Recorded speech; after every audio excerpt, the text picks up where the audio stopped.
This is the tale of The Doll's House by Rumer Godden, with illustrations by Jane Ray, read by Sascha Cooper. On behalf of Quarantine Kids Storytime, we would just like to say a huge thank you to the Rumer Godden Literary Trust and Jane Murray Flutter, Rumer Godden's daughter, for granting us permission to read The Doll's House. If you'd like to know more information about Rumer Godden's works, you can visit the Literary Trust's website, www.rumergodden.com. I will also put this link down in the description box for you. Thank you once again for tuning in, so sit back, relax, and enjoy the adventures that Totty and her friends have. Enjoy. Chapter 2. The shortage of dolls' houses was acute. There were a few in the toy shops, but they were very expensive and were made of cheap papier-mâché or plywood. "Not worth the money," said the children's father. "They wouldn't last any time." "I want one to last," said Mr. Plantagenet with a catch in his breath. "I want one to last for always." More than anything in the world, Mr. Plantagenet wanted a home. "One that will shut, one that will last. Do you think they will ever buy a house for us?" he asked. Being a doll, he could not say, "Do you think we shall ever buy a house?" He had to wait until Emily or Charlotte, or Emily and Charlotte's father, had the idea of buying one for him. Even if they had the idea, these days it was too expensive, and he knew that the money Emily and Charlotte put into his pockets was only gold and silver paper. "I don't think we shall ever have a house," said Mr. Plantagenet. "One will come, one will come," sang Birdie. "How do you know?" said Mr. Plantagenet. Birdie could not say how she knew. The thought of it rattled in her head with the thought of that tiny raffia hat that Emily had now found for her. It was no bigger than a half-crown, and Emily had fixed in it a feather from her aunt's canary. Remembering that, Birdie suddenly remembered what she had thought about the house. "Emily fixed the hat," she said. "Someone will fix the house."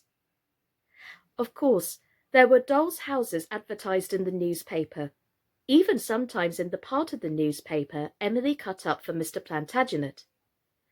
"Doll's house for sale. 4 rooms, fully furnished, electric light, loggia. Garage with miniature cars. £25. "That's an enormous heap of money," said Charlotte. "But I don't want electric light," said Mr. Plantagenet. "A little pretending candlestick would do for me, and I wouldn't know how to drive any kind of car." But even the plain dolls' houses, 4 rooms, 2 rooms, some furniture, were 7 or 8 or 3 or even 4 guineas each, and neither Emily nor Charlotte nor their father had that much money to spare. "Oh, we shall never get one," said Mr. Plantagenet. At the moment, the Plantagenets were as uncomfortable as anyone in London. They had to live crowded together in 2 shoe-boxes that were cramped and cold, and that could not shut when they hung their washing out to dry. Even the smallest pattern duster, it made the cardboard sodden and damp. "You can't play with them properly," wailed Charlotte. "It doesn't feel like home," said Mr. Plantagenet, "though, of course, it is ever so much nicer than the toy cupboard," he added hastily. "But I am too heavy for it, and so is Apple. It doesn't feel safe." "I don't mind it," said Birdie. But then Birdie, aggravating creature, never minded anything. She was happy anywhere. "It flips about. Everybody knocks it over. It doesn't feel safe," said Mr. Plantagenet. "Long, long ago," began Totty in her comforting voice, and it is the best wood that gives out the most comforting voice. Ask the men who make pianos and violins and flutes. Long, long ago, I knew a doll's house. I lived in it. It belonged to Laura. She was Emily and Charlotte's great-great-aunt. That was 100 years ago, said Totty. Totty had stayed the same all this time, for all that 100 years. Does that surprise you? It is easier for dolls than children. From the moment they are made, finished, they never have to alter. They never have to grow. I wouldn't be a child for anything, Totty often said. First you have to be a baby, then a little child, then a bigger child, then a schoolboy or girl, then a big boy or girl, then grown up. Of course, Totty knew she could not, even if she would. There is no power of growing in dolls, and she knew that was why, for instance, any live little girl, however stupid, had power over her. I am as I am, said wise little Totty. I couldn't be all these things. In all those years, these 100 years, I can still only be me. It is very important for dolls that children guess their right ages. Some thoughtless children make their dolls vary between 6 years and 6 months. Mr. Plantagenet, for instance, was born 28 years old. Totty was about 7. Apple would always be 3. Dana was so cross that it was easy to guess he was old. Birdie was more difficult. It was her flightiness, but even Birdie was easily seen to be between 20 and 30. I was telling you about the doll's house, said Totty. It was not too big. It could stand comfortably on the table, and outside it was a glossy cream colour painted with ivy. It looked as good as real ivy, said Totty.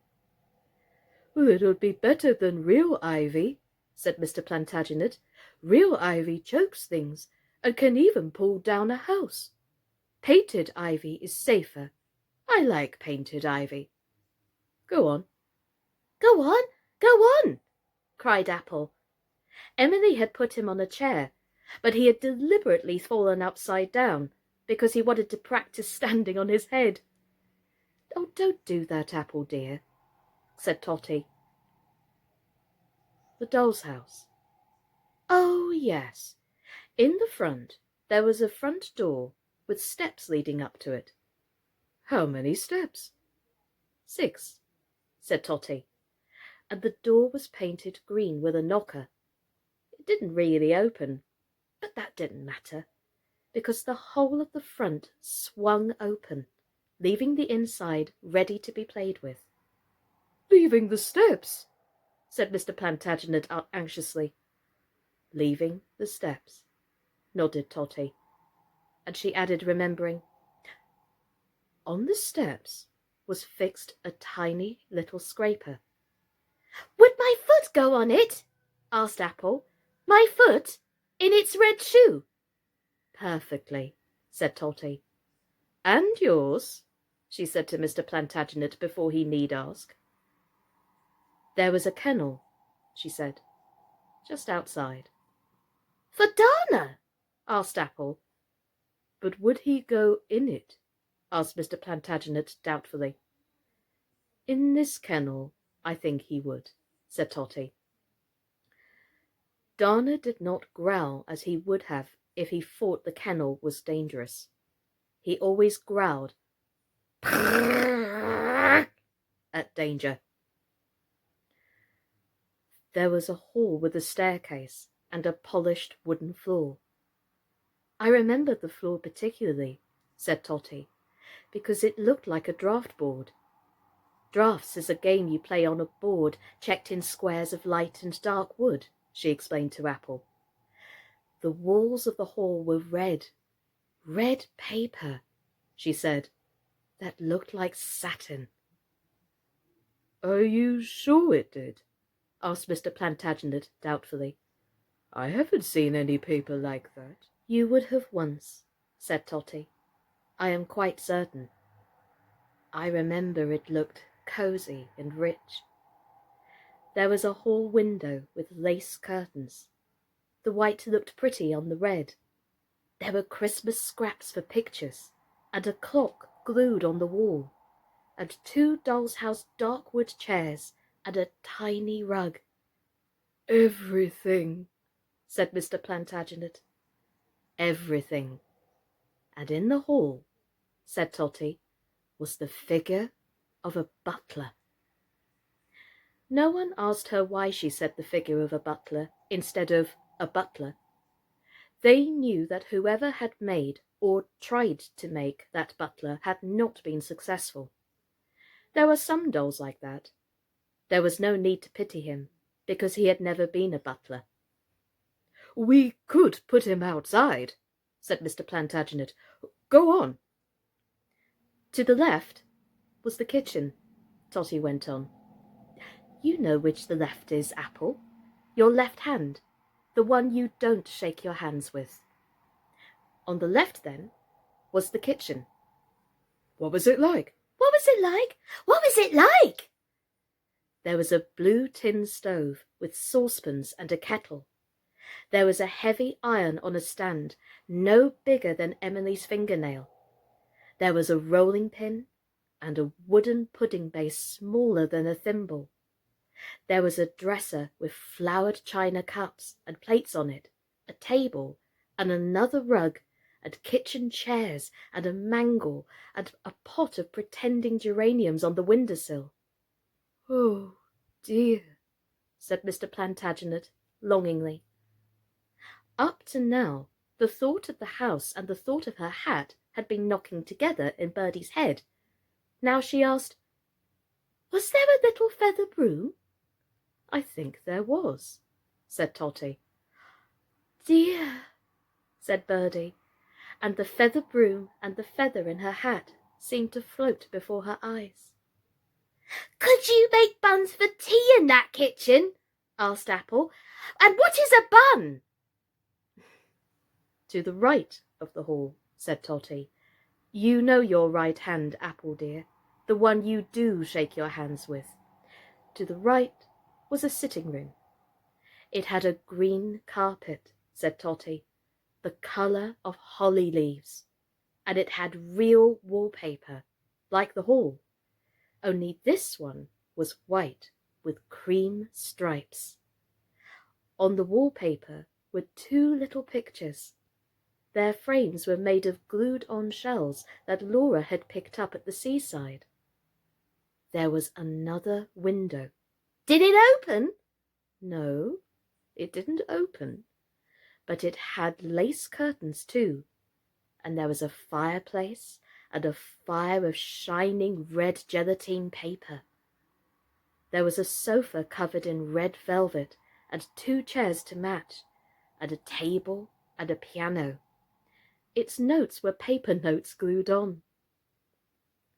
On the table, said Totty slowly, was a lamp with a white china shade. It would really light if you used a birthday cake candle. Oh, we should have to be careful of Apple with that candle, said Birdie suddenly, and they all stared at her, because that was such an unusual thing for her to say. You are right to be afraid of fire, said Totty. You are celluloid, Birdie, and that would flare up in an instant if you went anywhere near it. You would, you know, said Mr. Plantagenet. Better not go near that candle, Birdie. I? Said Birdie, surprised. I was thinking of Apple. Also on the table, said Totty, there was a vase of wax roses. They were modelled in wax, and they were no bigger than a thimble. Like the pudding base, murmured Mr. Plantagenet. Yes, said Totty, and in the sitting room there was a golden cage, and inside the cage was a bird. "A bird?" asked Birdie. "Did it sing?" "No, it couldn't sing," said Totty, "but it was there." "It could sing," said Birdie, and her eyes seemed to shine. "I know how it sang." Scraps and pieces of all the songs she had ever heard knocked together gently in her head with bird songs, chiefly sparrow, because she had heard little else, being a London doll. She could not sing any one of them, but they all ran together and seemed to make a chain of song in her head, such as might be sung by a bright toy bird. "Ah," sighed Birdie. Music, delicate clockwork, musical box music, was what Birdie liked to hear. Upstairs, said Totty, there were 2 bedrooms. One had a pink flannel carpet, and one had a blue. There were beds with nicked round blankets, and there was a white tin bath with taps, and there was a cot with bars. "Will it do for me?" asked Apple. "It would be a good fit," said Totty gravely. There was a jug and basin and a pail to match them for carrying the water downstairs. "Very thoughtful," said Mr. Plantagenet. "Did the taps on the bath really run?" "Yes, if you put the water in the tank behind the bath," said Totty. Mr. Plantagenet nodded. Apple was thinking about the cot. Birdie was thinking about the bird in the bird cage. "Occupied, of course," said Mr. Plantagenet suddenly. "Occupied?" asked Totty.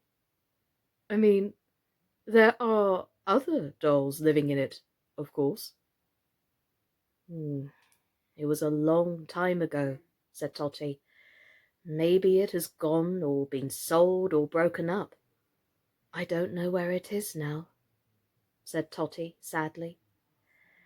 That Laura, great-great-aunt Laura, had a little girl, but the little girl is a great-aunt herself now. Why, she is Emily and Charlotte's great-aunt.